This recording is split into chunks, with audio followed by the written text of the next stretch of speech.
لما تحس ان انت خلاص هتستسلم، هي دي اللحظة اللي لازم تقاوم فيها لآخر نفس. لو تخطيتها محدش هيقف قدامك. محدش هيحبك لو انت فاشل، حتى انت مش هتحب نفسك لو انت فاشل. هخسر، ذاتس فير، اتعلم بعد كده. هخسر الماتش ده، اكسب الماتش الجاي.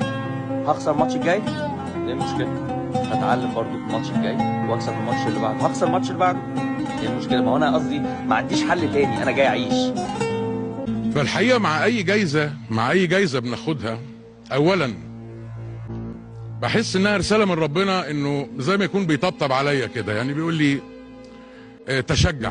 تشجع، انا يعني انا في ظهرك، انا واقف معاك.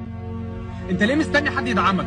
يا تنجح لوحدك يا تقف على رجلك لوحدك، ما حدش هيساعدك، عشان يوم ما يساعدك هيجي يقول لك انا اللي عملتك. اعمل نفسك برجلك، لان كل